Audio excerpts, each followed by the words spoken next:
micrófonos para que nos comparta su charla. Muy bien, muchas gracias. Pues gracias por su asistencia a ambos posgrados. Muchas gracias por la invitación. Es para mí, la verdad, un gran gusto platicarles o compartirles un poco de lo que hacemos en el grupo de investigación relacionado con los materiales, como ya les comentaron, basados principalmente en arcillas y biopolímeros. Entonces, voy a comenzar. Por aquí, bueno, ya me hicieron favor de darles el título, de lo cual vamos a hablar. Les vamos a mostrar algunas aplicaciones ambientales, como es en el caso del desarrollo de nanoplaguicidas y su aplicación como absorbentes. El contenido de esta charla, bueno, lo organicé en 3 puntos generales, como es una breve introducción para conocer al respecto de los materiales, las metodologías experimentales que seguimos para la síntesis de estos materiales, para la caracterización, así como la aplicación, y los resultados que hemos obtenido, bueno, solo algunos de los resultados que hemos obtenido en su aplicación como adsorbentes y en su aplicación en el desarrollo de nanoformulaciones de plaguicidas. Bueno, vamos a comenzar platicando al respecto de las arcillas. Las arcillas que son la base del desarrollo de estos materiales biohíbridos que les voy a platicar. Las arcillas son minerales cristalinos de partículas de grano con un diámetro inferior a 2 micras. En términos generales, es muy importante cuando nosotros queremos hablar de arcillas, incluir en el significado de arcilla la palabra cristalina, ya que a lo mejor diferentes áreas de la ciencia pueden identificar como arcillas meramente como por tamaño dentro de la clasificación de un suelo, o, por ejemplo, como arcillas minerales, las que cumplen con otras especificaciones como son la cristalinidad y su composición química, y por ende algunas de las propiedades. Es por eso que aquí en esta definición como tal de las arcillas que son minerales, pues incluimos la palabra cristalino para entrar de lo que en términos correctos denominamos como arcillas minerales. Las arcillas son ampliamente disponibles, de hecho en México tenemos suelos muy ricos en arcillas, suelos arcillosos, alrededor de toda la República, y ya dependiendo del punto o del origen, pues van variando las características y propiedades de estas.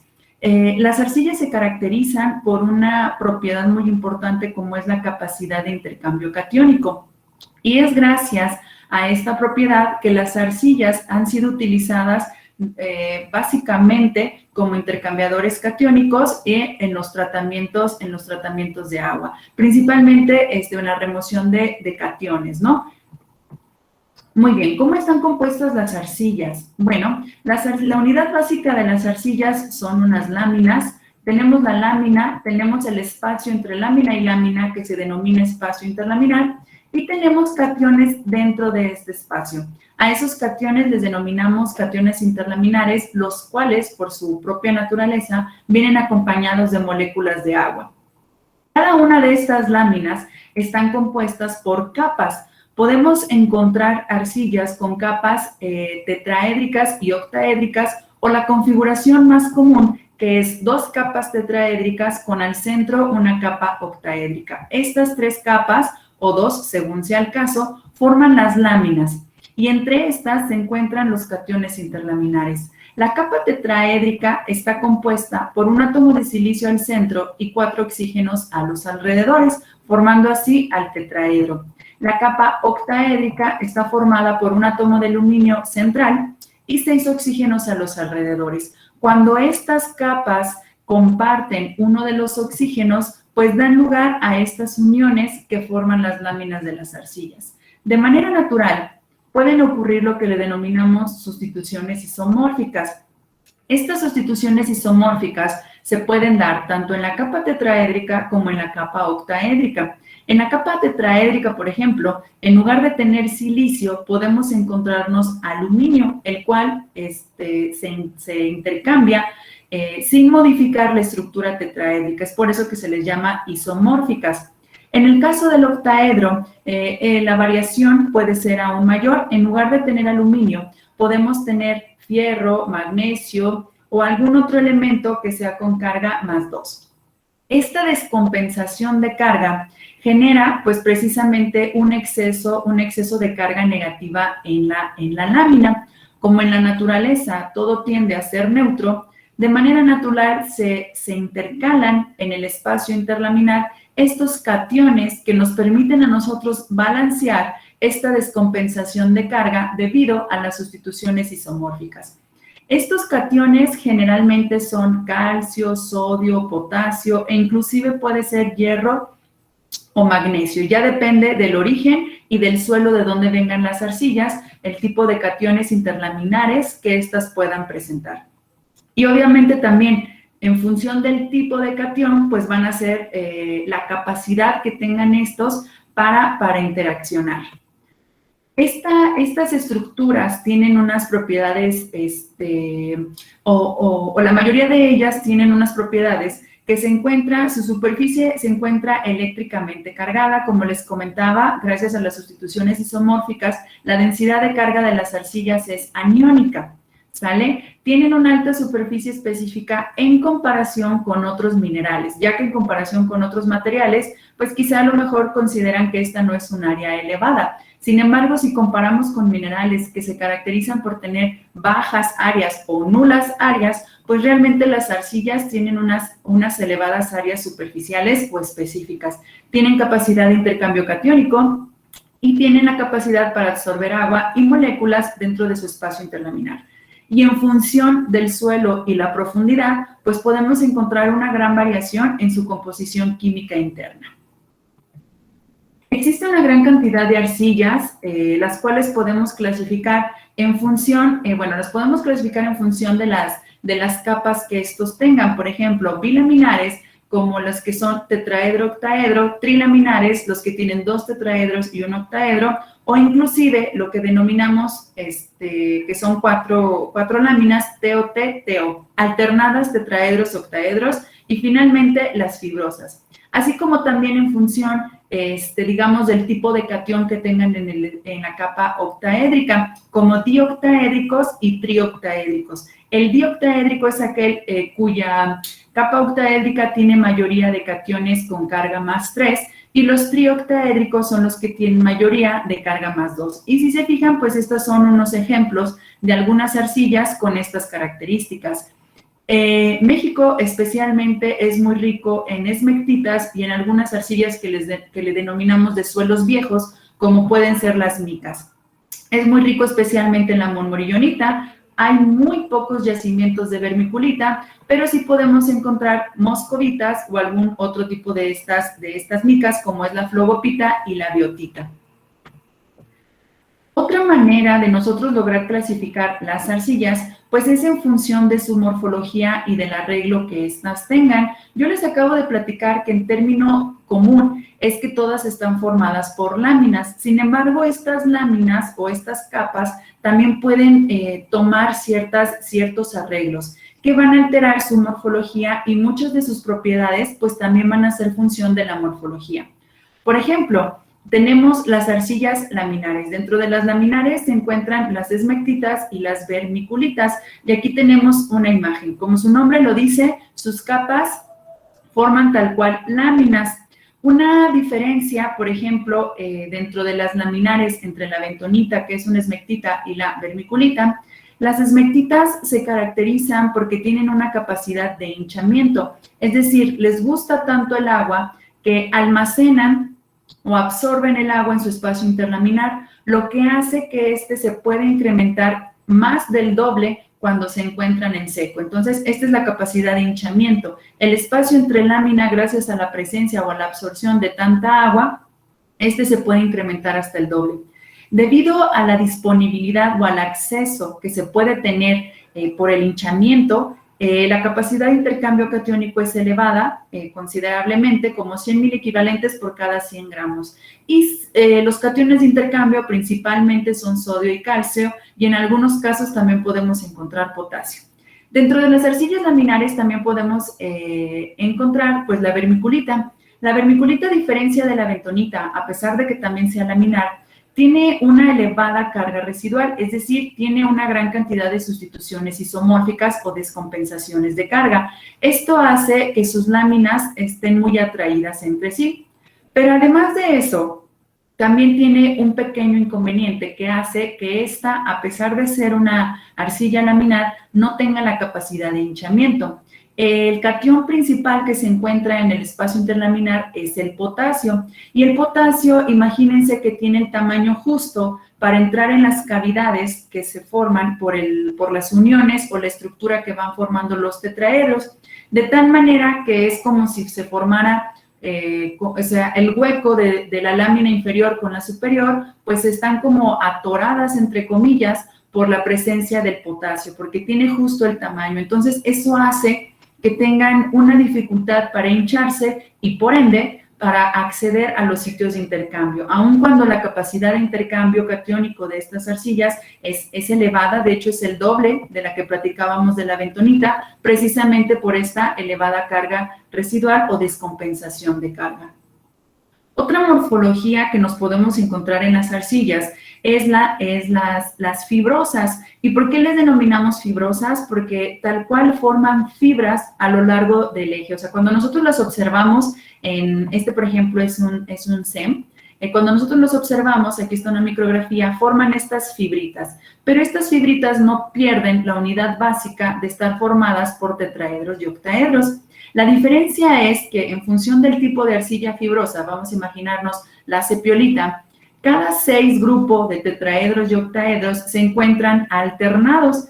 Hagan de cuenta, uno sí, uno no, uno sí, uno no. ¿Eso qué hace? Pues al encontrarse alternados, aquí tenemos un enlace entre este grupo y estos huecos forman canales que les da precisamente esta morfología fibrosa. Gracias a estos canales, las arcillas fibrosas son las que de manera natural presentan una área superficial de forma mayor comparada a las otras arcillas, y esta se encuentra entre los 200 y 300 metros cuadrados por gramo. Existe bibliografía que comentan que han encontrado arcillas fibrosas, tal cual extraídas de ciertos yacimientos, en donde el área inclusive se encuentra a los 600 hasta los 600 metros cuadrados por gramo. Sin embargo, son muy pocos suelos los que tienen esta elevada área, pero bueno, de manera general se sabe que sí, efectivamente son las de mayor área y podríamos encontrarlas entre este rango. También tienen otra característica muy interesante y diferente a las arcillas laminares. Este arreglo hace, primero, que en el espacio interlaminar o dentro de los canales, sean muy ricas en magnesio. Tanto en la capa octaédrica como en el espacio interlaminar tenemos mucho magnesio. Esto genera también una relativamente elevada descompensación de carga, pero también imagínense que en los bordes tienen una mayor cantidad de grupos hidroxilo, o la superficie a la que tenemos acceso de los grupos hidroxilo son mayor a lo que tendríamos con las arcillas laminares. Esto que hace que la cepiolita ha tenido potenciales aplicaciones gracias a la reactividad que podríamos decir que tienen sus bordes y toda esta área, gran área específica que tiene. Y por último, otra morfología que nos podemos encontrar son las arcillas tubulares. Dentro de las arcillas tubulares solamente podemos encontrar un tipo de arcilla, y esta es la jailosita. Y son tubulares porque imagínense, primero se caracteriza por ser formadas por una capa de tetraedro y una octaédrica. Entonces, son 1 a 1. Son arcillas relativamente neutras, es decir, tienen muy bajas descompensación de carga, y por efectos naturales de presión y de temperatura, estas láminas se enrollan dando lugar a una morfología nanotubular de la arcilla. Entonces, este enrollamiento o esta morfología tubular da varias características diferentes a la jailosita en comparación con otras arcillas. Una de ellas, pues la morfología, que tenemos un nanotubo inorgánico y de forma natural, ¿ok? La segunda es la dualidad de carga que puede tener esta arcilla, ya que el hecho de encontrarse enrollado nos permite a nosotros tener en la parte exterior grupos silanoles y silanos, óxidos de silicio, así como en la parte interior podemos tener aluminoles, ¿sale? U óxidos de aluminio. Entonces, esta dualidad, la forma en que se encuentran disponibles estos grupos permiten que en un rango de pH podamos tener cargas tanto negativas como positivas en la estructura de la arcilla, es decir, tenemos una dualidad de carga. Y ya en función de estas, pues podemos favorecer las cargas positivas de la superficie o podemos favorecer las negativas. Entonces, es la única arcilla que de forma natural tiene cargas positivas, ¿ok? Porque todas son negativas. Muy bien, y aunque tenga pocos cationes de intercambio, los que pudiera tener son principalmente sodio, sodio y calcio. Y entonces aquí les pongo las dimensiones de estos nanotubos. El diámetro se encuentra entre 10 y 50 nanómetros, dependiendo, como quien dice, de cuántas vueltas tenga la capa o qué tan enrollado esté. El espesor entre capa y capa es aproximadamente de 15 nanómetros y la longitud del tubo la podemos encontrar entre 100 y 1500 nanómetros. Eso sí, no son homogéneos, pero haciendo una clasificación podemos identificar cuál es la longitud. Muy bien.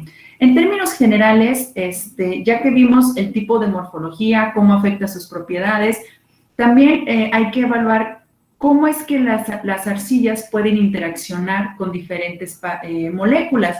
Bueno, esta es la estructura básica de la arcilla, independientemente de la morfología, y las arcillas se caracterizan porque pueden presentar 4 tipos de interacciones. Uno, la superficial, con los óxidos de silicio. Dependiendo de la naturaleza de las moléculas, podemos tener interacciones en la parte superficial. Podemos tener interacción en los bordes. En los bordes tenemos silanoles y aluminoles, los cuales pueden interaccionar a través de puentes o enlaces de hidrógeno, también dependiendo de la naturaleza. El más común y el más sencillo y factible que ocurre en las arcillas es por intercambio catiónico. Entonces, las moléculas entran al espacio interlaminar desplazando o intercambiando los cationes que estos tienen de manera natural. Y por último, una que es relativamente débil, pero que también se puede presentar, es las interacciones por los espacios intrapartículas. El hecho de que hablemos de un material cristalino nos habla de que estas láminas se encuentran con cierto orden. Sin embargo, también hay que entender que, digamos, pueden formar aglomerados o pueden encontrarse desordenadas entre partícula y partícula. Los huecos que se tienen entre estas partículas, pues también pueden favorecer ciertas interacciones y por eso le denominamos espacio intrapartícula. En el caso específico de la jailosita, que de hecho es la arcilla que les voy a platicar específicamente en esta charla, o de la que vamos a mostrar sus aplicaciones, pues en este caso la jailosita ha sido ampliamente utilizada para diferentes áreas, gracias a las propiedades, por ejemplo, gracias a las propiedades de absorción que tiene, pues ha sido utilizada para métodos de separación y tratamientos de agua. Gracias a la estabilidad térmica y química que tiene, ha sido utilizada en el área de catálisis y además, como esta dualidad de carga que les platicaba y que es biocompatible, pues ha sido utilizado también en el área de biomedicina, específicamente en la liberación de fármacos. En cuanto a las arcillas para la liberación de fármacos, las más utilizadas han sido la jailosita y la sepiolita, y es precisamente por su morfología. Aquí, por ejemplo, esta morfología tubular favorece los fenómenos de difusión que son pues ampliamente buscados cuando buscamos la liberación de algún fármaco. Ok, con la intención o buscando potenciar las propiedades que tienen las arcillas y en específico la jailosita, pues se ha buscado el desarrollo o aplicarlos en el desarrollo de bionanocompuestos. Estos bionanocompositos, en términos generales, bueno, un nanocomposito es aquel que se forma por una fase continua y una fase dispersa. Generalmente la fase continua es una fase orgánica y la dispersa es una fase inorgánica. La fase inorgánica tiene que tener al menos una de sus escalas en el tamaño nanométrico, una de sus dimensiones en el tamaño nanométrico. Por ejemplo, pues bueno, las nanopartículas tienen sus 3 dimensiones en la escala nano. Las fibras o los nanotubos tienen al menos 2 de estas dimensiones y las arcillas laminares cumplen con que al menos una de sus dimensiones se encuentre en la escala nanométrica. Entonces, independientemente de qué tipo de arcilla, entra perfectamente en la clasificación de que tienen al menos una dimensión en la escala nanométrica. En la fase continua generalmente puede ser algún polímero que permita la dispersión del sólido inorgánico dentro de su matriz. Cuando usamos o específicamente como fase continua tenemos los biopolímeros, pues en este caso se les denomina bionanocompuestos, porque estamos utilizando un biopolímero extraído de biomasa. Entonces, nos permite a nosotros desarrollar bionanocompuestos. Mejor aún, las arcillas son materiales naturales, entonces cumplimos con que ambos compuestos o ambas fases pues son de origen natural. Las aplicaciones que han tenido estos bionanocompuestos, pues la verdad es que es muy, muy extensa. Centrándome o dándoles solo algunos ejemplos, como hace un momento les comentaba, también el desarrollo de los bionanocompuestos a partir de la jailosita, pues se ha utilizado mucho en el área de catálisis por la estabilidad que permite, la buena distribución de ciertos sitios activos, en biomedicina para la liberación, para la intercalación, en lugar de un biopolímero, a lo mejor alguna proteína, algún péptido, y entonces las interacciones son bastante buenas, por lo que se pueden aplicar, y para el envasado y el empaquetado de ciertos alimentos, porque se forman estas películas en donde ya tienen incluido también las arcillas y disminuyen, o más bien aumentan, perdón, las barreras, ¿no? Entonces, evitando la permeación, por ejemplo, del oxígeno o algo que pudiera oxidar algunos de los alimentos, y es por eso que es bastante aplicada. En términos generales, se busca que el desarrollo de estos materiales mejoren las propiedades mecánicas o que el material resultante sea de mejores propiedades mecánicas, estabilidad térmica y química. ¿Perdón? Disculpen. Una mayor estabilidad térmica y química, así como propiedades ópticas, eléctricas y en algunos casos de corrosión, ¿sí? Que estos materiales sean mejores a los materiales de partida. Específicamente para aplicaciones ambientales, también se ha buscado su aplicación en el área de absorción, es decir, en los procesos, en los tratamientos de agua, ¿no? Remoción de compuestos tóxicos. En este caso, les voy a comentar del problema o de la aplicación en la remoción de metales pesados. ¿Por qué en la remoción de metales pesados? Bueno, la problemática ambiental de los metales pesados es que estos son muy tóxicos a unas concentraciones bajas, no son biodegradables y se pueden acumular en los seres vivos. Y estos causan grandes daños a la salud, como es el cáncer, problemas pulmonares, daño al hígado y algunas otras enfermedades, quizá en muy bajas concentraciones como diarrea y vómito, ¿no? Pero causan grandes daños a la salud. Entonces, actualmente, aunque el problema de la contaminación del agua, yo creo que para todos es claro la problemática que representa, la gran problemática ambiental que representa, desgraciadamente las concentraciones o los contaminantes se encuentran en una mayor concentración. Esto implica que se necesitan continuar haciendo investigaciones y desarrollando absorbentes con mayores capacidades de absorción que los absorbentes tradicionales. Entonces, esa es nuestra motivación, que estos materiales o bionanocompuestos cumplan con las especificaciones de un buen absorbente y que sean mejores que lo que actualmente se utiliza para remover compuestos tóxicos. Entonces, se busca que sean de bajo costo y de alta disponibilidad, que tengan elevadas o rápidas cinéticas, elevadas velocidades de absorción, una gran capacidad de absorción, por lo tanto necesitan una gran cantidad de sitios activos y buenas propiedades mecánicas, ¿no? Que cumplan con estas características para poder nosotros pensar en una aplicación potencial. También dentro de las aplicaciones ambientales tenemos el desarrollo de nanoplaguicidas. ¿Por qué los plaguicidas? Bueno, los plaguicidas son unos compuestos, y bueno, a lo mejor la mayoría de nosotros sabemos que son altamente tóxicos, independientemente de qué plaguicida queramos nosotros utilizar. Todos los plaguicidas, por su estructura, pues son altamente tóxicos. ¿Cuál es el inconveniente? Pues muchas veces, por la forma en que se aplican, pueden contaminar al suelo, al aire y al agua, e inclusive también porque podemos generar una gran cantidad de residuos, entonces contaminamos a toda la cadena alimenticia. Se contaminan las plantas, los animales, tanto terrestres como acuáticos, y finalmente a los seres vivos. Entonces, sin embargo, es importante saber también, reconocer que sin la aplicación de estos plaguicidas, pues la rentabilidad de los campos disminuye mucho y se puede ver altamente afectada. Por tal razón, nosotros proponemos una alternativa para disminuir estos impactos ambientales y sociales, económicos de los plaguicidas, utilizando la nanotecnología, y es a través del desarrollo de nanoformulaciones. Es decir, que nosotros utilizando, en este caso en específico de bionanocompuestos, podemos, un ejemplo es encapsular el plaguicida y con eso reducir el impacto ambiental y el riesgo que puede tener el usuario al momento de trabajar estos plaguicidas.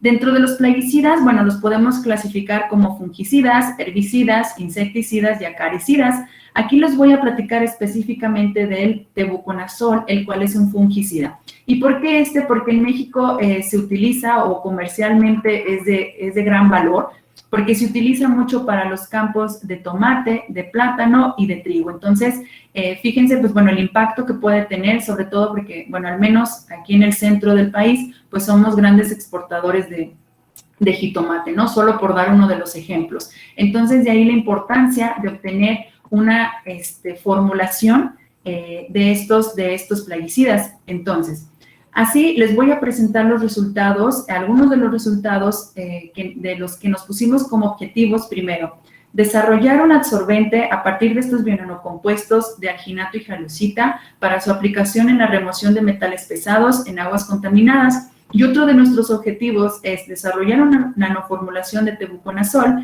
en forma de encapsulados a partir de bionanocompuestos de alginato y halosita. Muy bien, entonces, vamos a hablar específicamente del desarrollo de estos materiales de alginato halosita. Bueno, comento porque el alginato es uno de los biopolímeros que se encuentran en una gran cantidad, es fácil de extracción, se encuentran en las algas marinas, entonces es de fácil acceso, digamos, disponibilidad y de bajo costo.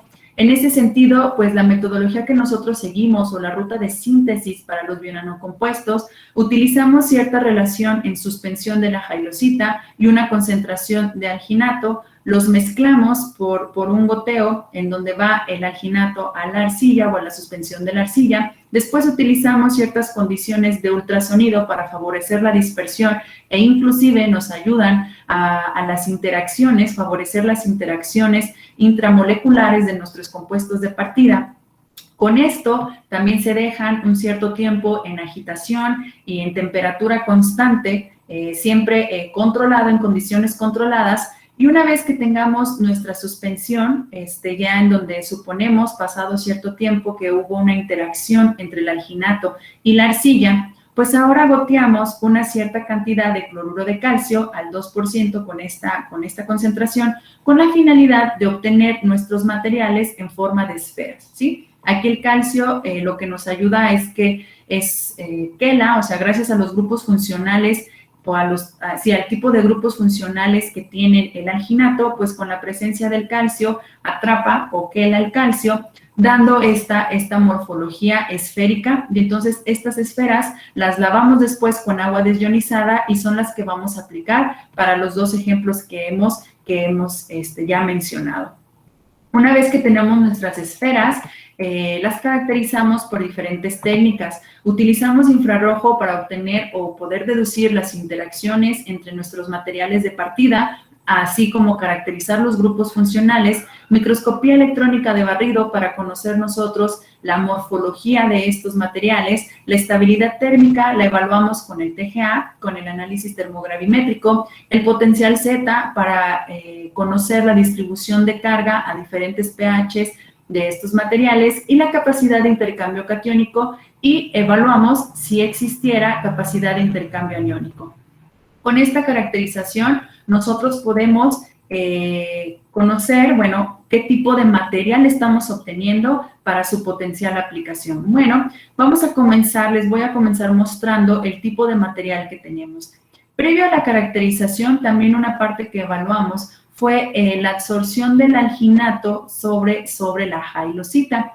¿Con qué finalidad? Para que también ver si nosotros teníamos un efecto de pH en la ruta de síntesis, ¿no? Y entonces, aquí como podemos observar, aquí vemos las isotermas de absorción y vemos que tenemos la absorción a un pH de 8, a un pH de 5 y a un pH de 3. Es decir, con la disminución de pH, la capacidad de la jailosita para absorber alginato aumenta significativamente.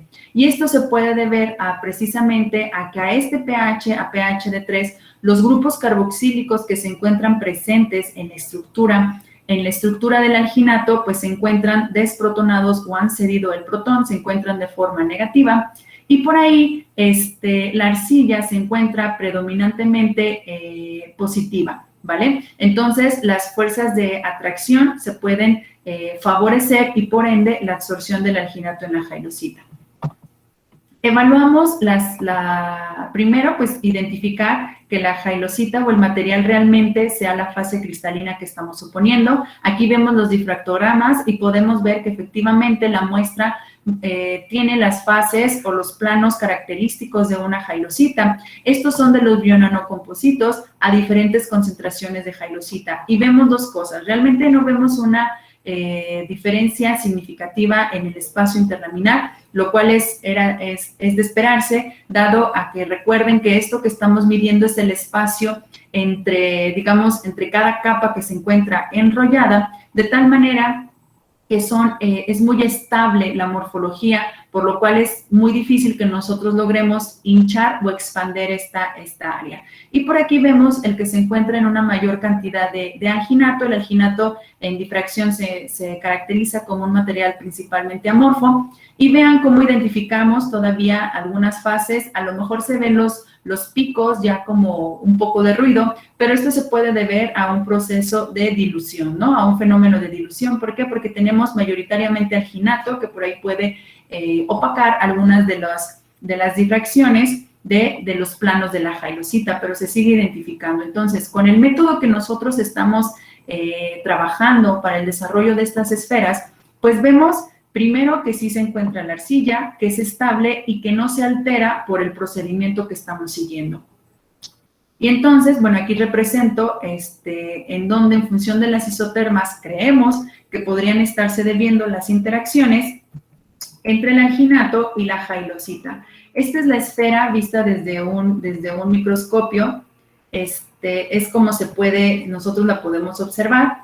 Y aquí evaluamos la estabilidad en medio acuoso, tanto en medio ácido como en medio básico y en estado neutro. Estas son las esferas de los bionanocompuestos y en este caso aquí mostramos las del puro alginato.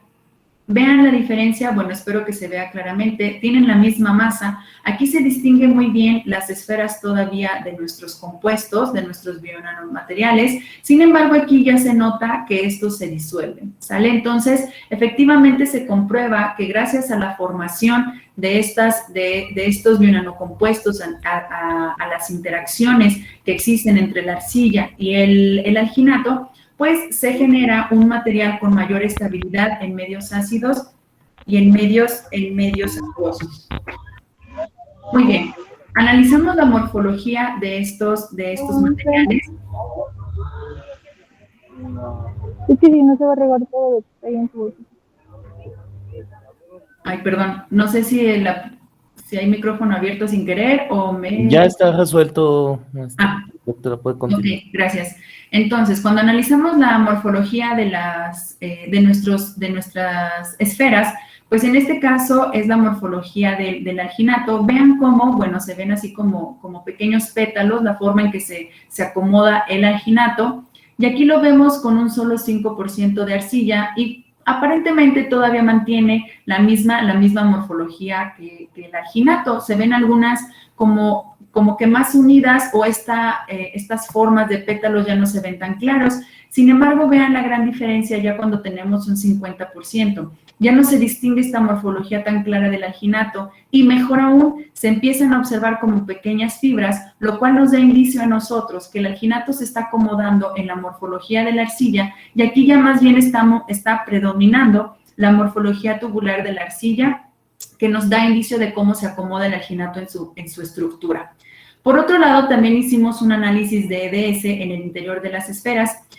Aquí mostramos el mapeo en donde con puntos rojos identificamos el silicio, o bueno, sí, el componente del silicio, lo cual nosotros nos da una conclusión que la arcilla se encuentra bien dispersa en la matriz del alginato, ¿sale? Esta es una EDS de este material con el 50% y vemos una buena distribución. ¿Por qué es importante esto? Porque quiere decir que sí se están favoreciendo las interacciones y que se disperse adecuadamente o que se acomode el alginato en la estructura de la arcilla, evitando los aglomerados.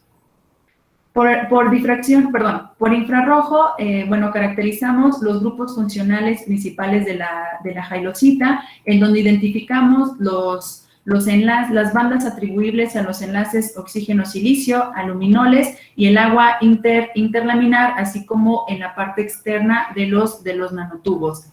Además, también caracterizamos al alginato, en donde localizamos las bandas atribuibles al agua externa, a la cadena lineal del grupo CH, a los grupos carboxílicos y a los enlaces CO que unen cada uno de los bloques del alginato. Así, los materiales compuestos, se identificó claramente las bandas características tanto de la arcilla como del alginato en estos, y mejor aún, se identificó un corrimiento en la banda del grupo carboxílico. Por ejemplo, aquí el alginato lo tiene en los 1588 centímetros a la -1, y vean cómo tenemos un corrimiento a las diferentes concentraciones o relaciones arcilla-alginato. De tal manera que esto a nosotros nos permite corroborar que existen interacciones entre los grupos carboxílicos del alginato, dado a esta desviación o a este corrimiento en la banda, y los grupos OHs, aluminoles, que se encuentran en los bordes de la jailosita. Para evaluar la estabilidad térmica, obtuvimos el análisis termogravimétrico, en donde nosotros podemos identificar, vean aquí, por ejemplo, en esta figura, perdón, creo que se me bloqueó. Bueno, en la figura en donde vemos la velocidad de pérdida de peso, por ahí la primera, la de la línea roja, es el alginato.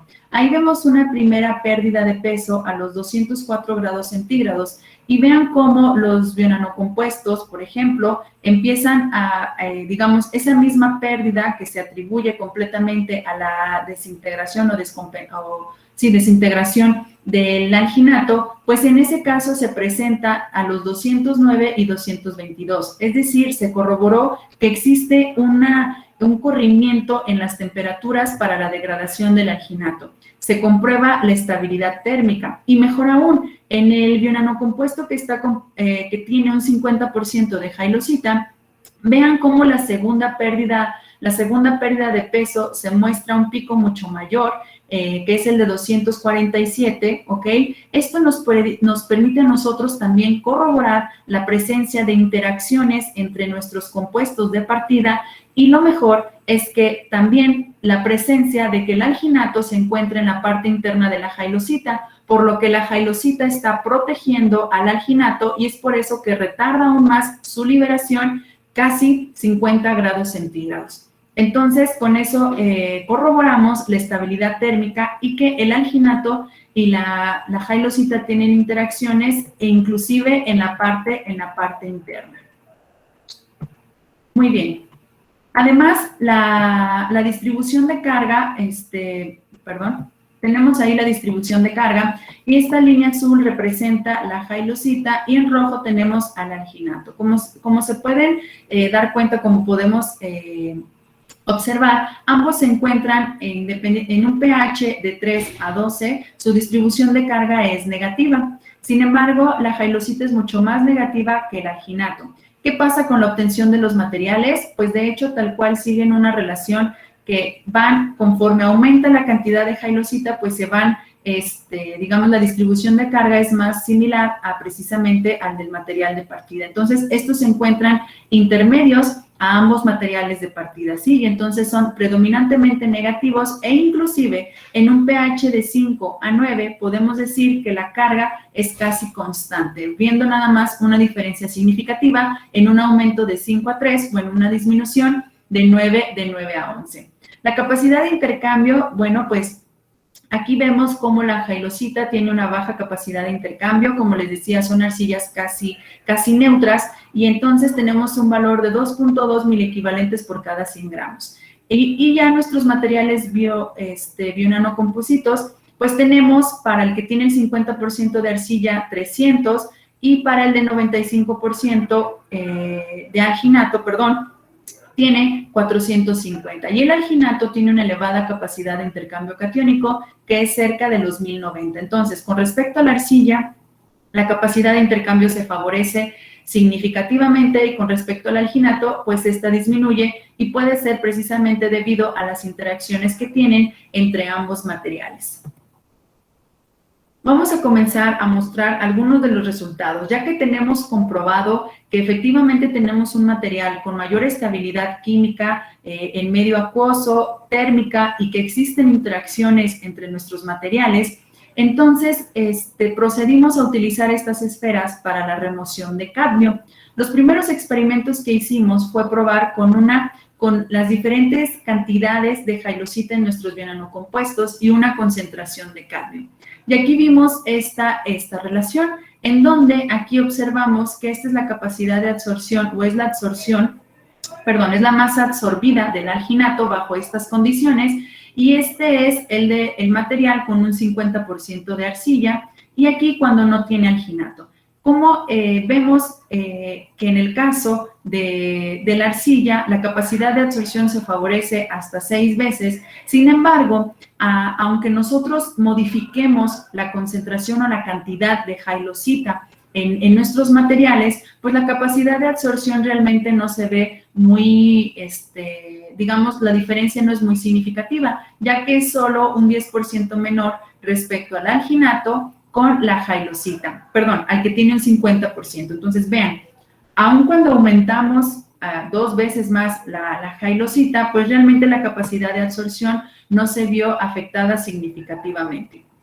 En este sentido, también nos preguntamos nosotros si la concentración del calcio que estamos utilizando para quelar el alginato y poder tener esta estructura esférica o esta morfología esférica, evaluamos si la concentración de calcio afecta también a las propiedades de absorción. Y nos dimos cuenta que efectivamente, aquí probamos desde 0.5 hasta 2% en peso, masa, volumen del cloruro de calcio, y vean cómo efectivamente la capacidad de absorción se ve afectada en función de la concentración, en donde a un aumento de la concentración de calcio, pues la capacidad de absorción es mayor que cuando tenemos menores cantidades. Y eso nos puede a nosotros dar a inferir que el calcio también tiene alguna aportación al mecanismo de absorción. Y lo vamos a comprobar en un momento. Para tener el comportamiento completo y evaluar la saturación de nuestros materiales, obtuvimos las isotermas de absorción con los materiales con un 50 y un 5% de arcilla, de jailosita, y aquí podemos encontrar las isotermas. Aquí en este caso vemos que respecto, por ejemplo, el bionanocomposito con un 50% absorbe hasta 8 veces más que la jailosita, y el que tiene un 5% absorbe hasta 11 veces. Sin embargo,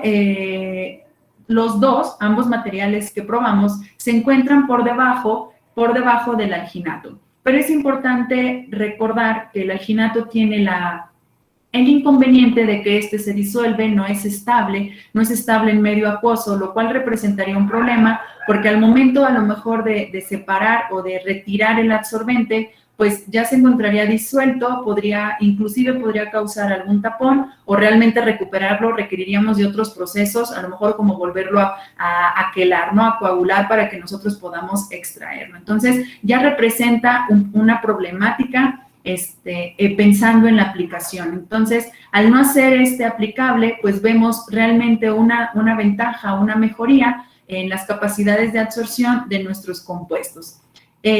Comparando con la literatura, en donde se encuentran las capacidades de absorción de los materiales que aquí les presento con lo que está en la bibliografía, estos son solo algunos ejemplos de otros que se han utilizado, por ejemplo, de quitosano y vermiculita y de quitosano y bentonita, en donde vemos que los materiales que nosotros estamos desarrollando, pues son desde un 10% hasta 3 veces mejores que lo que se encuentra en la literatura.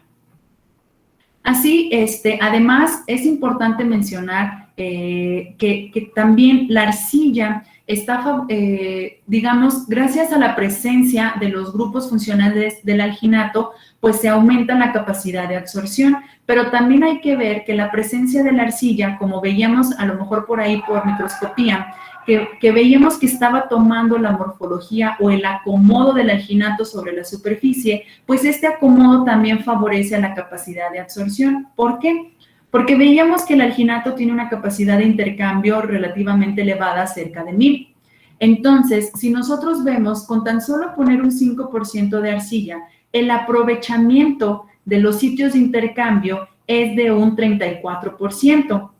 Y cuando tenemos el 50% es de un 37%, comparado cuando tenemos solo el alginato, que es de un 21%. Entonces vean cómo la presencia de la arcilla también permite, y es gracias a este acomodo, que se tenga mayor disponibilidad o acceso a los grupos, a los sitios de intercambio catiónico, ¿no? Porque puede tener muchos sitios, pero como el alginato son redes desordenadas, pues no se tiene acceso a estos sitios. Sin embargo, la presencia de la arcilla y el hecho de que se acomoden le da una mejor estructura, permitiendo acceder a estos sitios.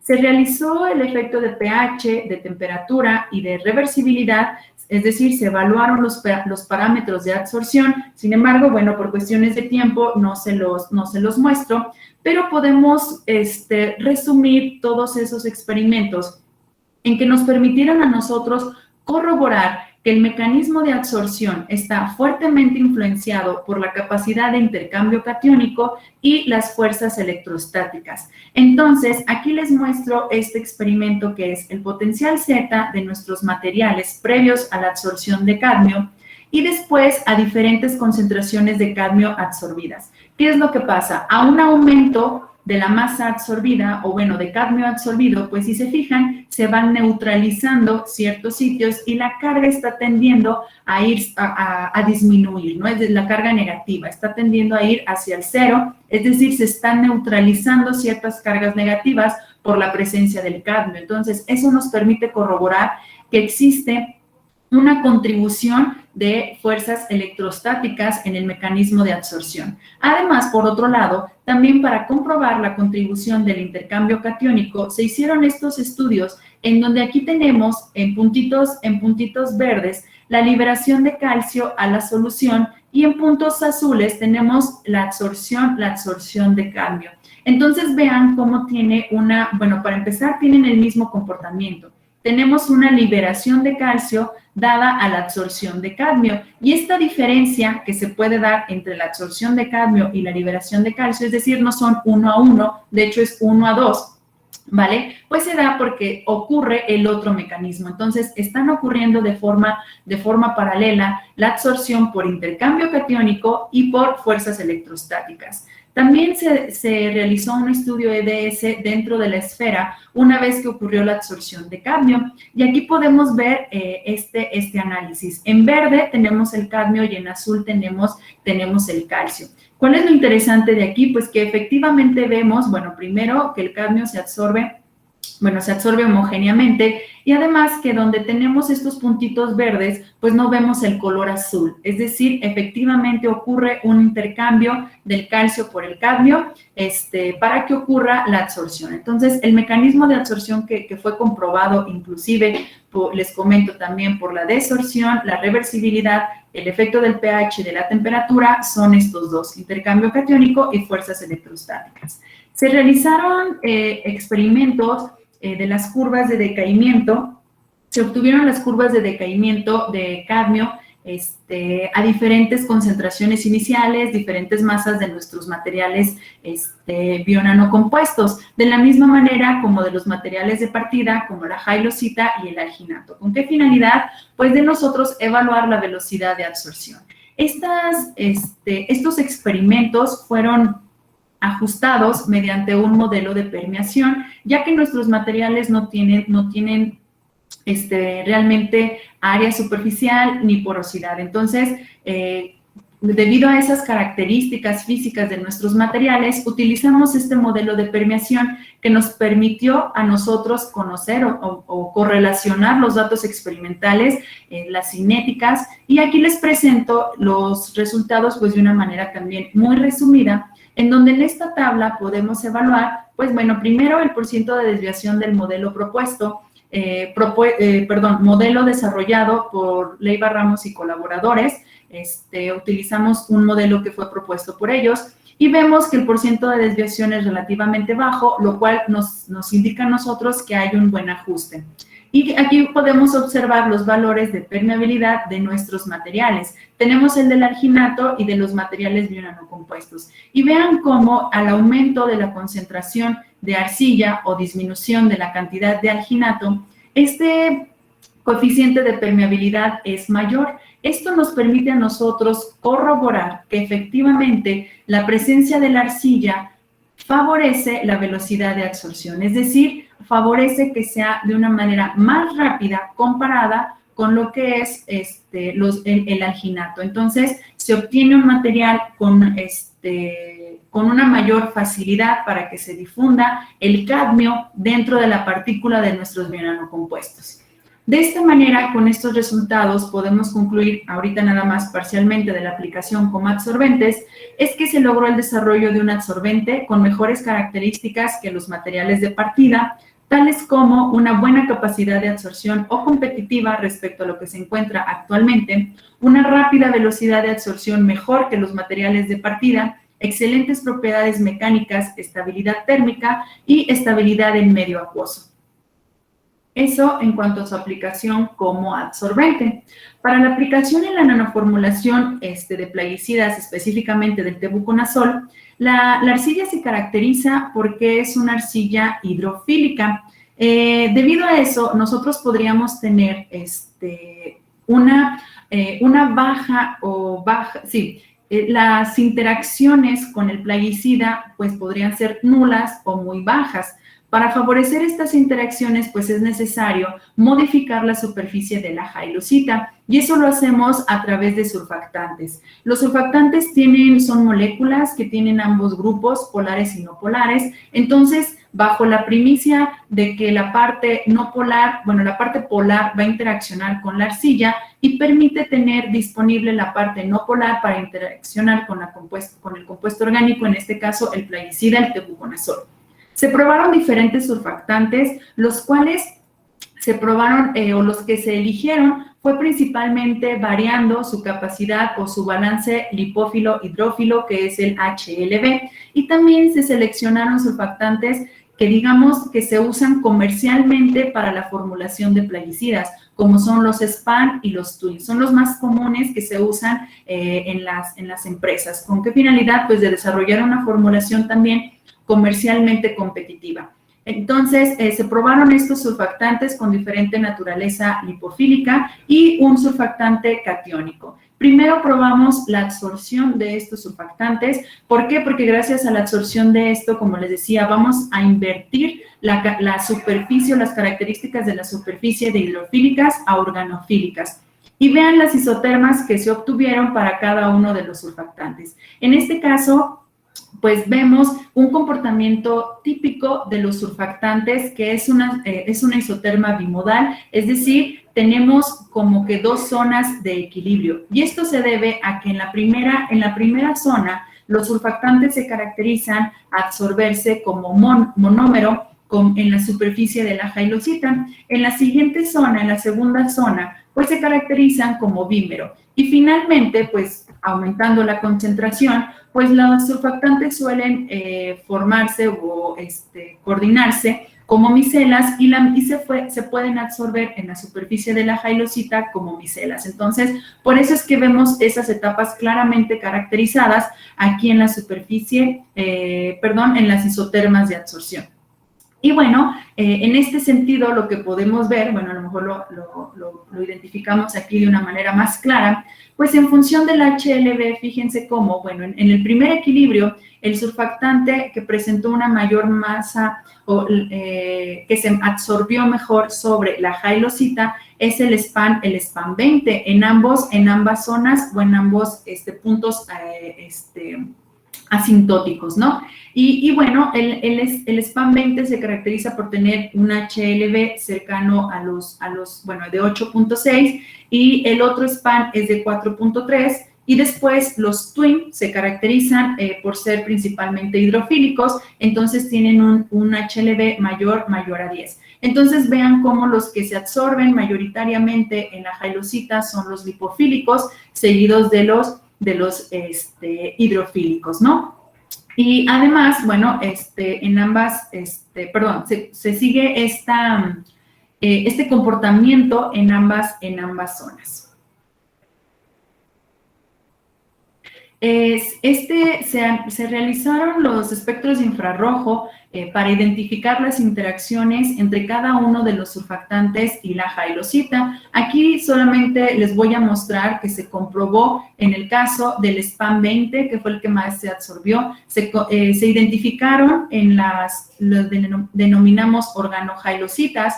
Aquí están las organojailositas, se identifican las bandas correspondientes al surfactante, así como las bandas características de la jailosita. Entonces, efectivamente comprobamos primero la presencia del surfactante en la arcilla y además se comprobó las interacciones entre el grupo hidrofílico del SPAN 20 y los grupos silanoles de nuevo y aluminoles que se encuentran en los bordes de la jailosita. Es decir, tuvimos interacciones principalmente por puentes de hidrógeno entre estos grupos. Una vez que modificamos la jailosita con los diferentes tipos de surfactante, que identificamos el comportamiento y seleccionamos ciertas concentraciones, seleccionamos una concentración en la zona de absorción como monómero, una como bímero y otra como micela, pues precisamente para evaluar la diferencia ya una vez que queramos retener el tebuconazol.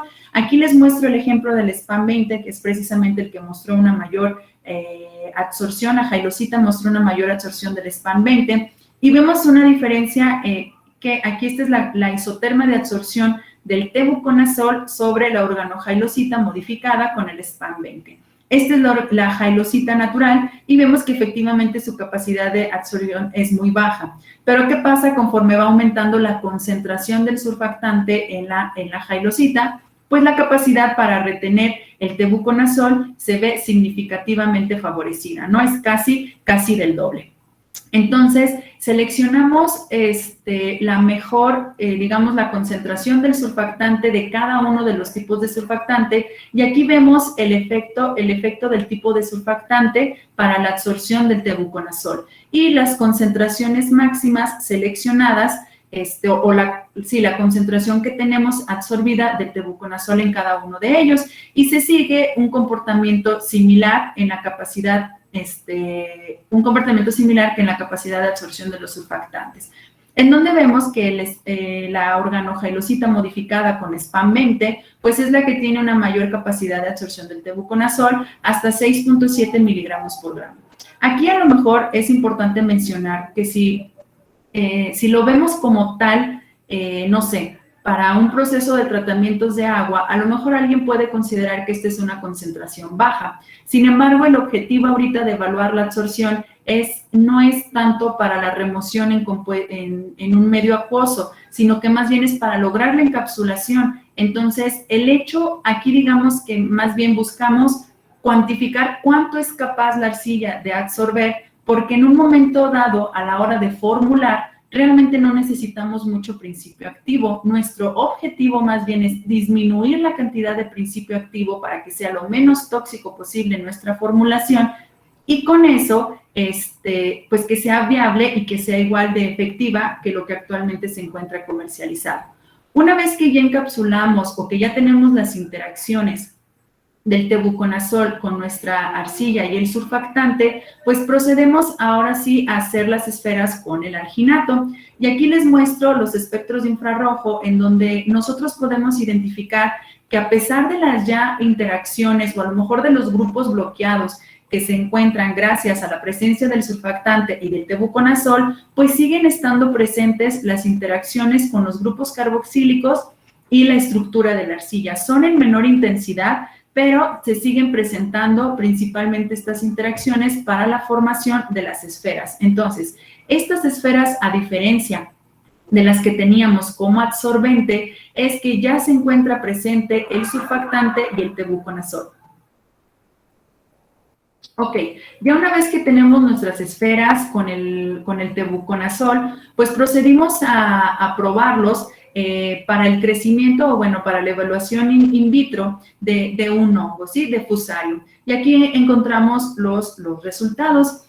Como podemos observar en esta diapositiva, este es el control, es decir, aquí es el hongo creciendo de manera normal, sin nada que lo limite, ¿no? Y aquí tenemos a comparación una formulación comercial, la formulación que actualmente se comercializa.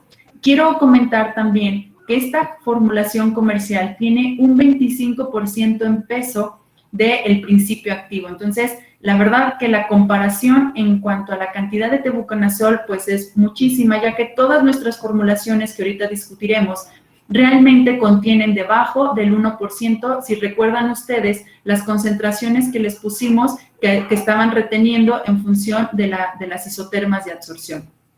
Aquí también pusimos a manera de comparación lo que pasa cuando colocamos las esferas de pura jailosita y alginato. Vean cómo aquí el hongo crece, bueno, crece a partir del primer día, comienza a crecer el hongo, y vean cómo crece hasta los 7 días de control. En el caso de las esferas de alginato y jailosita, pues crece de una manera inclusive mejor a cuando se encuentra el hongo solo. ¿Por qué? Porque también hay que comentarlo, el alginato puede funcionar como alimento para el hongo y favorece el crecimiento de este.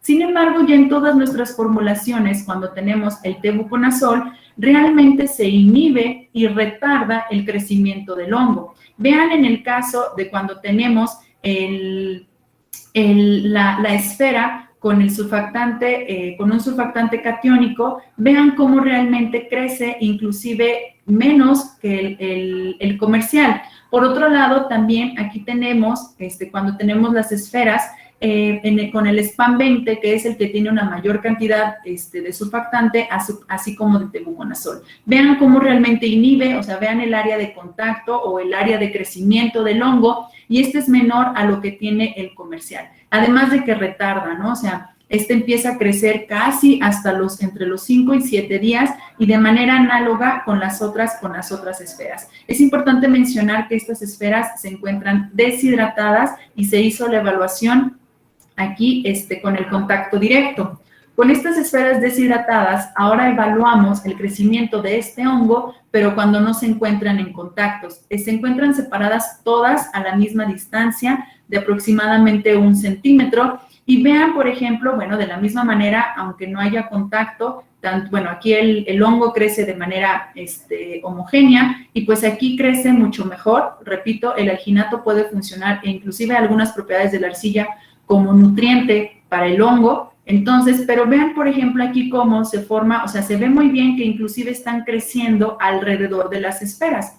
¿Qué pasa aún cuando no tenemos en contacto nuestras esferas con el hongo? Pues sí se inhibe el crecimiento e inclusive fíjense cómo el hongo busca cómo crecer o digamos no crece hacia las esferas, busca crecer en sentido contrario en donde no se encuentran estas. Entonces, efectivamente corroboramos que se está inhibiendo el crecimiento de este hongo, es decir, el tebuconazol está funcionando o la formulación está funcionando eficientemente, ya que inhibe el crecimiento del hongo e inclusive en algunos casos mejor que la comercial, sin entrar en detalles de que la comercial tiene 25 veces más principio activo, ¿no? Entonces, aún así, aunque tiene una concentración muy baja, que es lo que deseamos, tenemos una buena eficiencia de la formulación. Como nosotros desarrollamos, o gracias a la capacidad que tiene el alginato de hidratarse y sus propiedades, también probamos las esferas hidratadas. Entonces, vean la diferencia, cómo efectivamente cuando estas se encuentran hidratadas y en contacto, son mucho más eficientes que cuando se encuentran deshidratadas. Entonces, por ejemplo, vean aquí el SPAN que tiene, bueno, es la que tiene una mayor cantidad de tebuconazol, pero de la misma manera que el surfactante catiónico, ¿no? Entonces, a pesar de que todas son eficientes independientemente del tipo de surfactante que hemos utilizado, pues sí vemos una diferencia y una eficiencia significativa con respecto al tipo de surfactante. Entonces vean cómo realmente están funcionando nuestras formulaciones para inhibir el crecimiento de este hongo. De la misma manera lo hicimos sin contacto. Lo separamos aquí con las esferas hidratadas y aquí en algunos casos pues se puede ver que el hongo empieza a crecer a los alrededores de las esferas, pero ahí podríamos suponer que a lo mejor alguna pequeña contaminación que entró aire que hizo que las esporas, bueno, se unieran a la esfera, pero realmente no se ve que entren a la esfera, vean la diferencia, a como cuando no tenemos el tebuconazol, ¿sale? Entonces, comprobamos la eficiencia de estas formulaciones sin compuestos tóxicos, es decir, todos los componentes de la formulación son inertes, ahí sí cumplen con el término inerte, y con una muy baja concentración de tebuconazol suficiente para ser igual de eficientes que la muestra comercial. Una vez que probamos nuestros materiales, se volvió a sembrar el hongo, es decir, este que tenemos por aquí se volvió a sembrar con la idea de ver qué pasaba, si se seguía reproduciendo. Y evaluados a los 7 días, pues comprobamos que a pesar de que también se inhibe el crecimiento y, digamos, se mata esta posibilidad de reproducción, ¿sí? ¿Por qué? Porque ya una vez cuando se resembró, ya no hay crecimiento del hongo en nuestras muestras. De esa manera concluimos que se logró sintetizar una formulación novedosa con tebuconazol como ingrediente activo, en donde el uso de materiales a escala nanométrica naturales y biocompatibles resultó en materiales funcionales para contrarrestar el crecimiento de Fusarium en condiciones in vitro. Y finalmente, bueno, como conclusión general, las arcillas naturales han demostrado ser excelente alternativa para su aprovechamiento en el desarrollo y síntesis de materiales biohíbridos y su estudio como absorbentes y formulación de nanoplaguicidas. Todo esto gracias a su rica química interlaminar. Aquí les presento al grupo de investigación, que somos el grupo de investigación de procesos avanzados de oxidación y arcillas. Y bueno, el alma mater, muchas gracias por su atención.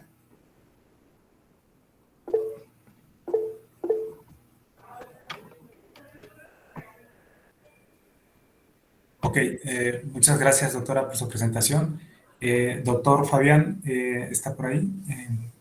Sí. La dinámica, ¿cómo la hacemos para lo de las preguntas? Porque hay varias por aquí.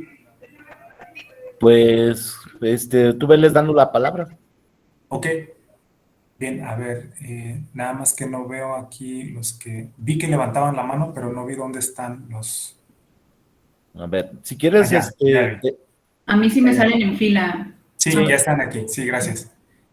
Tenemos por aquí a Carolina Vázquez Mendoza, que quiere hacerle una pregunta, doctora. Adelante, por favor. Hola, doctora. Gracias por su plática, muy interesante. Yo le quería preguntar, o sea, ¿realmente la arcilla está contribuyendo en la capacidad de absorción o solamente está haciendo como un soporte? No, en este caso, la contribución que puede tener es muy pequeña respecto al alginato. Entonces, podríamos despreciar su contribución. Más bien, le está dando propiedades. Ah, ok. Y, bueno, tengo otra rápida. Bueno, veía que como el objetivo era sintetizar el bionanocompostito, bueno, para tener como una buena capacidad de absorción, pero, o sea, vi que su capacidad resultó ser menor, o sea, que la del alginato. ¿Esto a qué, pues, que atribuye o cómo debe ser? Sí, bueno, eso es un hecho, ¿no? Y yo creo que cuando platicamos al respecto de estos resultados, pues sí es algo que todos nos preguntamos en el sentido, la idea o la motivación principal, pues sí es obtener un absorbente con mejores capacidades de absorción. Sin embargo, si hacemos como un resumen de las ventajas que tiene el material, pues sí cumple con las características de un buen absorbente, ya que un buen absorbente, digo, es importante una elevada capacidad, pero no es solo una elevada capacidad, sino que tiene que tener también, en este sentido de bionanomateriales, pues propiedades, buenas propiedades mecánicas, que resistan un medio acuoso y que tengan velocidades rápidas o rápidas velocidades de absorción, ¿no? Lo cual se cumple con estos materiales. Y a pesar de que no es mejor que el alginato, sí es un material competitivo a lo que hay actualmente. Ah, ok, muchas gracias. Sí, a ti, Caro. Ok, también tenemos una pregunta, tenemos preguntas de Brenda Naranjo. Adelante, por favor. Hola, buenas tardes a todos. Gracias, doctora, por su presentación. Y mis preguntas son, ¿por qué eligió la jaleosita en vez de otra arcilla? Bueno, la jailosita, como les comentaba, primero precisamente porque buscábamos su morfología. Bueno, en la hipótesis suponíamos que nos iba a permitir aumentar las velocidades de absorción, ¿no? Su morfología nanotubular, pues representaba para nosotros un gran interés evaluarla y realmente sí nos permitía favorecer estos fenómenos, y además de que la jailosita es la única que tiene dualidad de carga y el alginato es un biopolímero aniónico, perdón. Entonces, las interacciones con otras arcillas podrían ser muy, muy débiles y realmente podrían no darse un material lo suficientemente estable para ya un proceso de absorción. Ok, doctora, tengo otra. ¿Con otra arcilla también puede conseguir la misma forma esférica? Con otra arcilla, sí, porque la forma esférica te la da el cloruro de calcio, la forma, bueno, no tanto el cloruro de calcio, sino la forma en que sintetizas. Vaya, la forma tú puedes jugar con ella en función de la ruta que sigas. Ok, doctora, gracias. Sí, de nada. Sí, también tenemos por aquí preguntas de Francisco Gallegos. Adelante, por favor. Buenas tardes, doctora. ¿Sí me escucha? Sí, adelante. Buenas tardes. Bueno, una pregunta. Comentaba que según el pH, en cuestión de la arcilla, ya cuando está en forma de tubo, le favorecía si iba a tener una electronegatividad positiva o negativa. Entonces, a pH neutro, ahí mostraba que tiene el poder de absorber los dos compuestos. Me imagino que aniones y cationes. La pregunta es, ¿hay una competición de la absorción en este caso? Una competencia. Bueno, mira, sí puede darse, pero en teoría realmente, bueno, no la he evaluado, pero si el mecanismo de absorción es por intercambio, no habría una competencia como tal. Si el mecanismo de absorción, o sea, ya estuviéramos involucrando otro mecanismo en el que ambos podrían competir o estorbarse, entre comillas, sí puede haber una competencia. Depende mucho del mecanismo de absorción de ambos, tanto del anión como del catión. Correcto, muchas gracias. Sí, a ti. Todavía tenemos otras 3 preguntas. No sé cómo está de tiempo. Está por ahí Esteban Uriel. Adelante, por favor. Buenos días, doctora. Gracias por la presentación.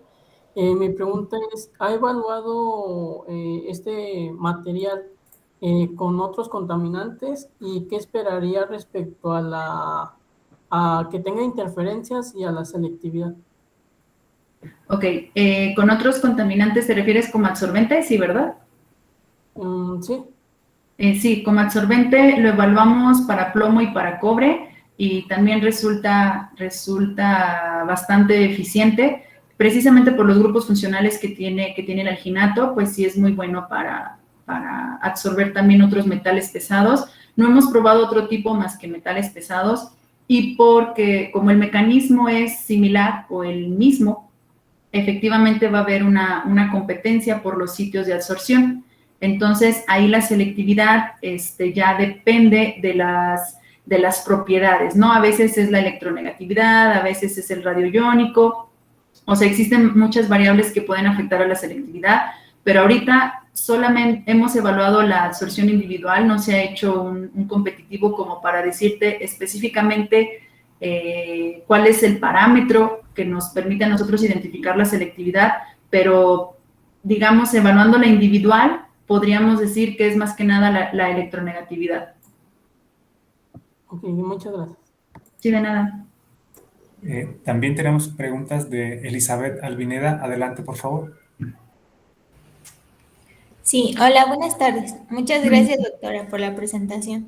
Se me hace muy interesante el tema. Quisiera saber, doctora, si el compuesto que está constituido de la arcilla y el biopolímero al final resulta ser biodegradable o cómo afecta la combinación con la arcilla. No, al final es biodegradable, porque finalmente el alginato es biodegradable, entonces sin mayor problema. Digamos, la arcilla no te va a representar un problema porque es natural, o sea, y no le estás haciendo nada a la arcilla, no le estás infiriendo nada contaminante o tóxico. Entonces, si por ejemplo, si se te queda en el suelo, en la tierra, pues a veces hasta más bien es nutriente para el suelo, ¿no? Bueno, de hecho, los dos son nutrientes para el suelo. Ok, y otra, ¿qué se está buscando ahorita mejorar en cuanto a los compuestos?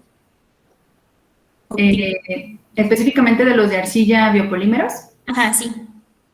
En la aplicación como absorbente, ¿verdad? Sí, como absorbente. Ok, bueno, pues serían mejorar las capacidades de absorción y las propiedades mecánicas. Ok. Muchas gracias, doctor. No, a ti. Bien, también por aquí tenemos preguntas de Uciel Ortiz Ramos. Adelante, por favor. Sí, hola, doctora Erika. Hola, Uciel. Primero que nada, pues muchas felicidades por su presentación. La verdad es que para mí siempre ha sido un gusto escuchar sus presentaciones y siempre cada vez que la escucho presentar, pues mi gusto hacia las arcillas sigue creciendo. Me da gusto. Tengo una curiosidad. Sí. Bueno, primer pregunta es, ¿por qué la dualidad de la carga que presenta la jaloicita no se logra ver en el estudio de potencial Z? Uh-huh. Mira, acuérdate que cuando nosotros medimos en el potencial Z, finalmente estamos evaluando como una densidad de carga total, ¿verdad? El hecho de que la veamos mayoritariamente negativa no implica la ausencia de las positivas. Y es muy probable que por la zona en donde se encuentran las positivas no somos capaces de medirlas. Ah, ok. Sí. Ok, sí, muchas gracias, doctora. No, y nada. Otra pregunta es, ¿qué ventajas representa el uso de la jaloicita con respecto a sus propiedades mecánicas en comparación de otras arcillas? Bueno, no sé si se evaluaron propiedades mecánicas de estos nanocompuestos y si me podría decir algo al respecto. Sí, mira, respecto a otras, sí hemos evaluado las propiedades mecánicas, nada más que, bueno, ya es de lo último que hicimos y ya no he podido, ya no me alcanzó a incluir los resultados, pero comparando con otras arcillas, las propiedades mecánicas nos las van a dar, o bueno, la mejora en las propiedades mecánicas nos las van a dar la fuerza de las interacciones entre nuestros materiales de partida. Con las otras arcillas, que tienen otras ventajas, ¿no? Pero en este caso en específico, con las interacciones con el alginato, son más débiles. Entonces, eso hace que, digamos, más fácilmente se pueda disolver el material o en un momento dado destruir, ¿no? Si hablamos de propiedades mecánicas. Entonces, no tengo un valor de comparación respecto a otras arcillas, pero sí podemos intuir que debido a que las interacciones son más débiles que con la jailosita, pues la jailosita nos permite tener mejores propiedades mecánicas, ya como bionanocompuesto, ¿no? Ok, sí, gracias, doctora. Gracias a ti. Sí. Y bueno, también tenía otra última curiosidad. Uh-huh. Una vez que la absorción finaliza o se alcanza el equilibrio, ¿los nanocompuestos siguen manteniendo su forma esférica? Sí. Ok. Sí, de comentar que en algunos casos, digamos, se absorbe mucho, por así decirlo. Uh-huh. Por ejemplo, aquí no nos pasó con el cadmio, pero vamos a imaginar con el plomo, que absorbió bastante. Como ocurre por intercambio, como se libera el calcio, sí puede ser que algunas esferas se nos empezaron a destruir. ¿Por qué? Porque esa quelación le da también cierta resistencia. Ok. Uh-huh. Sí. Eso es todo, doctora. Muchas gracias. Gracias, Suciel. Y finalmente tenemos por aquí una pregunta de Cristina Yuritsi Velázquez. Adelante, por favor. Hola, buenas tardes. Buenas tardes. Tengo dos preguntas respecto a las micrografías que mostró. Ujú. Sobre la que mostró de alginato, ¿era el polímero puro o el polímero ya reticulado en la esfera? Ya en esfera. Ah, ok. Y esta es como más técnica de cómo le hizo para poder hacer el mapeo general, o bueno, el mapeo por dentro de la esfera, el EDS. Bueno, cortamos las esferas a la mitad y con mucho, la verdad es que sí fue mucho esfuerzo e ingenio, poder colocarlas boca arriba en el portamuestras para poder analizarlas por dentro. Ok. No te podría dar una técnica porque pues no es Ajá. así como que, sino que ya de plano manual y ahí estar buscándolo, ¿no? Sí, bueno, es que me imaginaba que sí es un poco complicado por el hecho de que pueda romperse completamente o desbaratarse. Y otra, ¿cuánto es el tiempo de vida de la esfera, o bueno, del bionanocompósito? Pues no lo he Antes de su evaluado. degradación total, más o menos. ¿Cómo, perdón? Antes de su degradación total. Pues no lo he evaluado directamente, pero pues si está, digamos, protegido, no sé. Es que, o sea, hemos sintetizado y sin mayor problema te puedo decir que duran los 8, casi el año y no les pasa nada. Pero ya en una degradación natural, eso no lo hemos evaluado. Ah, ok. Bueno, sería todo. Muchas gracias. De nada.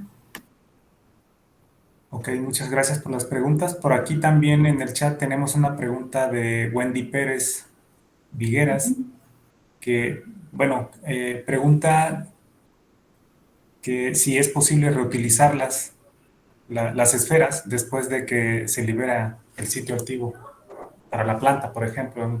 Ya en el caso de la nanoformulación, yo creo que no, porque la liberación del principio activo también involucra cierta degradación de la esfera como tal, para que ocurra la difusión del principio activo hacia la planta. Pero le estamos dando nutrientes a la planta, entonces ahí no habría mayor problema. Por eso estamos controlando muy bien la concentración del plaguicida, para que sea lo que requiere la planta como tal y no también vaya a dejarle algo de contaminación, ¿no? Ok, pues alguien acaba de levantar la mano por aquí. Adelante, por favor, Patricia Hernández. Hola, buenas tardes. Muchas gracias por su presentación, doctora. Gracias. Es muy interesante su trabajo. Mi pregunta va más enfocada a la aplicación, ya como el plaguicida como tal. Uh-huh. Veo que lo probaron con un hongo, pero, por ejemplo, ¿qué hay de las bacterias sintetizadoras que ayudan a sintetizar el nitrógeno o con los organismos que ayuda a que la planta pueda crecer? ¿Hay alguna forma de que el material pueda ser selectivo a cierto tipo de organismos? ¿De microorganismos? Sí. Sí, tú te refieres a que también mate lo blanco, ¿no? O sea, lo que denominamos los blancos. Sí, como pues si las bacterias que ayudan a que el nitrógeno se pueda asimilar por la planta. Uh-huh. Bueno, lo que pasa es que en términos generales, ahorita eso no lo hemos evaluado, pero sí está considerado. Y estamos analizando, digamos, un poquito hacia otra línea, qué pasa con esos, digamos que vamos por partes, ¿no? Estamos viendo qué pasa con la arcilla, estamos viendo qué pasa con la arcilla alginato y ya obviamente después con el tebuconazol para nosotros poder identificar muy bien. Entonces, ahorita no hemos llegado al punto del tebuconazol porque pues sí es bastante trabajo y ahorita los resultados pues nada más los estamos haciendo hacia el hongo, ¿verdad? Demostrar que sí funciona hacia el hongo. Ya cuando entremos a los análisis in vivo, ahí sí te tendré respuesta para lo que me acabas de comentar. Ok, muchas gracias, doctora, y felicitaciones por su trabajo. Gracias. Bien, pues creo que no hay más preguntas. Pues muchas gracias, doctora, por su charla. Yo tengo una pregunta. Bueno, Sí. esperemos que no nos lleve mucho tiempo. Hablaba de que usa un modelo de permeación, decía, para estudiar un fenómeno de difusión, supongo ahí, en las esferas, ¿no? Sí. Pero el material al final es como un material alargado, ¿no? Es como un tubo. No. Bueno, perdón. No, sigue. Sí, lo que pasa es que cuando hacen el proceso de síntesis y eso, llegan como a un material que es como alargado. Ese es el material que van a usar, ¿no? Para luego hacer las esferas. Bueno, es lo que entendí, o a lo mejor no entendí muy bien, pero sí. lo que entendí es eso. Entonces, cuando hacen las esferas, ahí cómo estudian la permeación hacia la esfera propiamente. Sí, es que de hecho más bien es eso, como el absorbente como tal es ya la esfera, efectivamente el material alargado es solo la arcilla, ¿verdad? Okay. Y ya cuando terminamos la síntesis que tenemos la esfera es lo que estamos usando para absorber. Entonces la permeación la estamos evaluando, la permeación del cadmio en la esfera completa, que ya es el bionano compuesto. Okay. Porque si no sería solo en la arcilla, y ahí sí, pues no, yo considero que sería otro modelo. Sí, sería distinto, ¿no? Bueno, así es. Muchas gracias. No, a ti. Pues gracias por las preguntas a todos. Vamos a darle el reconocimiento a la doctora Padilla Ortega, ¿sí? Que, bueno, en esta ocasión lo vamos a leer. Permítame compartir la pantalla.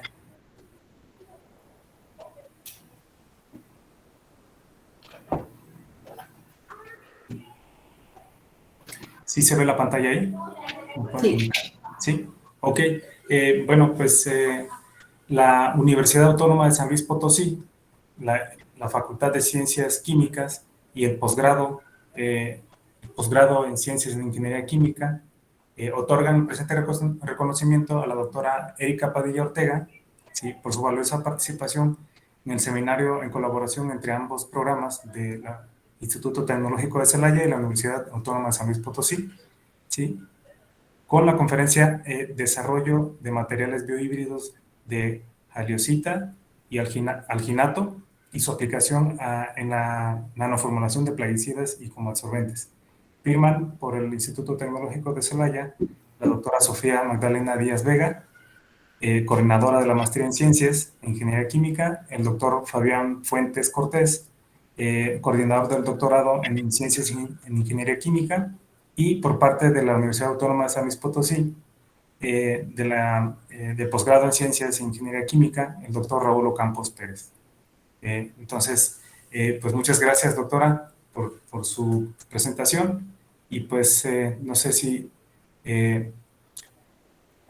habría algo más que comentar con respecto al seminario por parte de Fabián o de los presentes.